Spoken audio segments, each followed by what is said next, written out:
दरअसल युद्ध शुरू होने के लगभग 3 हफ्ते के बाद ये खबरें आना शुरू हुई कि क्या जो रूस है वो कुछ लड़ाकों को दूसरे देशों से मर्सनरीज को लेकर आ सकता है, जिनमें ये चेचन लड़ाके शामिल थे। और अब देखिए जिस तरह की खबरें, जिस तरह की तस्वीरें हमारे सामने हैं वो कितनी भयावह हैं। वैसे भी युद्ध की जो तस्वीरें होती हैं, खास करके वो सारे जो बर्बाद शहर हैं यूक्रेन के, वो जो गवाही दे रहे हैं युद्ध की और रूस की आक्रामकता की।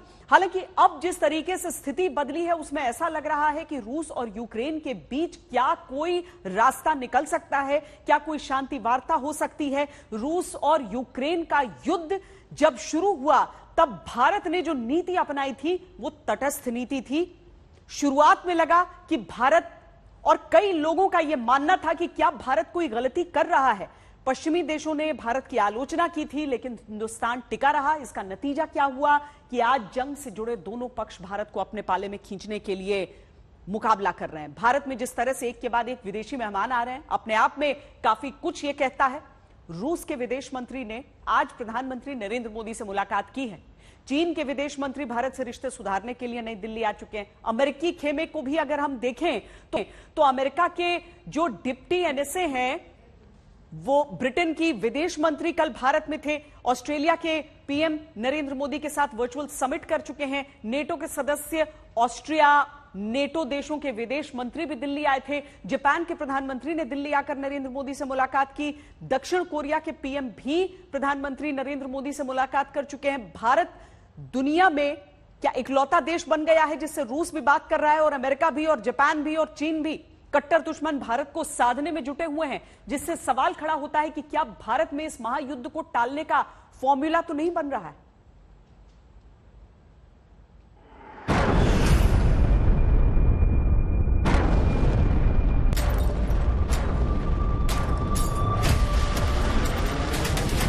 ओम दयो शांति ही, अंतरिक्ष भूमि शांति ही, पृथ्वी शांति, आपः शांति, ब्रह्म शांति, सर्वभौम शांति, शांति एवं शांति, सामा शांति एदि।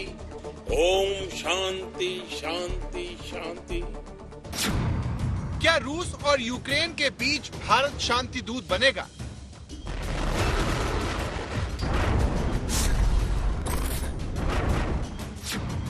क्या हिंदुस्तान इस महायुद्ध में सुलह करवाएगा?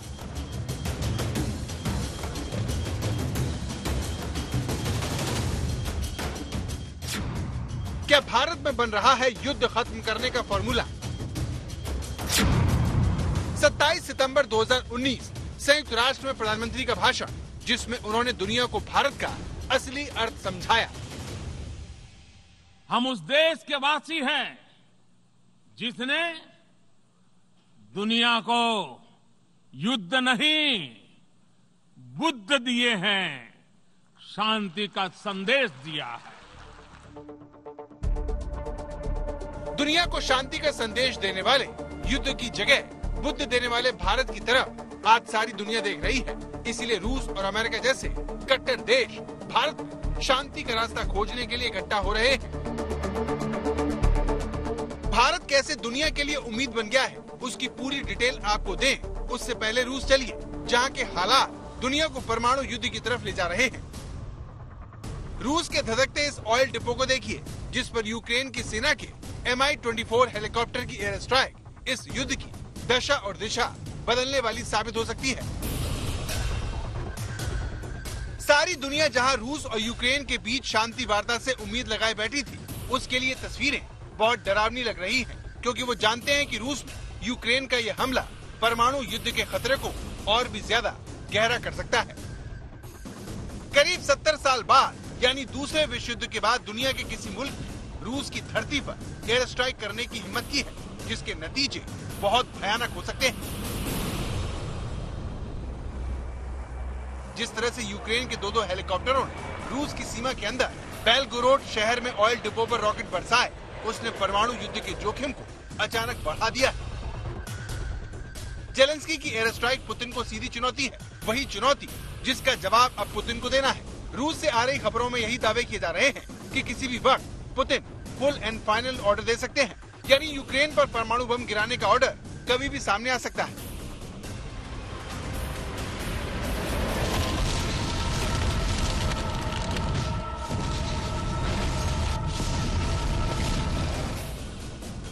रूस पर अचानक हुए इस हमले ने पुतिन की छवि को गहरा धक्का पहुंचाया है, क्योंकि रूस के लोगों को यकीन था कि उनकी धरती पर बारूदी हमला करने की हिम्मत यूक्रेन नहीं कर पाएगा, क्योंकि अपनी जमीन पर हमले की सूरत में रूस परमाणु युद्ध की धमकी दे चुका है। अब अगर उसने पलटवार नहीं किया तो फिर पुतिन की बोल्ड छवि पर भी पट्टा लग जाएगा। दुनिया उनकी बातों को हल्के में लेना शुरू कर देगी। Dear colleagues, as you can see, not only Western countries take unfriendly measures against our country. In the economic dimension, I mean the illegal sanctions that everyone knows about very well. But the top officials of leading NATO countries allow themselves to make aggressive statements with regard to our country. That is why I ordered Defense Minister and Chief of General Staff to put Russian Army deterrence forces on high alert. यानी हालात बहुत खराब हैं, इसलिए दुनिया की नजरें नई दिल्ली पर टिकी हैं, जहां रूस के विदेश मंत्री अपने नेता व्लादिमीर पुतिन का खास संदेश लेकर भारत पहुंचे। भारत के 2 दिन के दौरे पर आए रूस के विदेश मंत्री सर्गेई लावरोव ने विदेश मंत्री एस जयशंकर के साथ मुलाकात की, जिसमें बातचीत का बड़ा मुद्दा यूक्रेन रहा। Our meeting today takes place in a difficult international environment, quite apart from the pandemic. India, as you are aware, has always been in favor of resolving differences and disputes through dialogue and diplomacy. In our meeting today, we will have an opportunity to discuss contemporary issues and concerns in some detail. I look forward to our discussions, and I would request you to deliver your media remarks. This day, our Western colleagues would like to reduce any meaningful international issue to the crisis in Ukraine. You know our position. We do not hide anything, and we appreciate that India is taking this situation in the entirety of facts, not just in a one-sided way. So I look forward to our discussions, and thank you very much for your hospitality once again. Lavrov ने Ukraine मुद्दे पर भारत की तारीफ करते हुए कहा कि भारत बिना किसी दबाव में आए सूझबूझ के साथ आगे बढ़ रहा है। मेरा मानना है कि भारतीय विदेश नीति की खासियत बिना किसी दबाव में आए अपने राष्ट्रीय हितों पर ध्यान केंद्रित करना है। रूसी संघ में इसी तरह की नीति है। ये हमें बड़ा देश बनाती है और यही हमें अच्छा और वफादार दोस्त और भागीदार बनाती है। यूक्रेन युद्ध में भारत की मध्यस्थता के सवाल पर रूस के विदेश मंत्री ने और भी बड़ी बात कही। बोले, भारत एक महत्वपूर्ण देश है। अगर भारत ऐसी भूमिका निभा सकता है जिसमें वो तार्किक रहते हुए अंतर्राष्ट्रीय मसलों को सुलझाने के सुझाव दे सके, तो हमें भारत की भूमिका मंजूर होगी। 24 फरवरी के बाद से भारत लगातार तटस्थ भूमिका में है। इसकी वजह से भारत की दुनिया में एक मजबूत राष्ट्र की छवि बनती जा रही है, जबकि अमेरिका की तरफ से लगातार भारत पर अपनी कूटनीति बदलने के लिए दबाव डाला जा रहा है, जिसमें सबसे आगे अमेरिका है। इसी सिलसिले में अमेरिका के डिप्टी NSA दलीप सिंह दिल्ली में आकर भारत को चेतावनी तक दे डाली। रूस पर लगाई गई पाबंदियों का उल्लंघन करने वालों को गंभीर नतीजे भुगतने पड़ेंगे।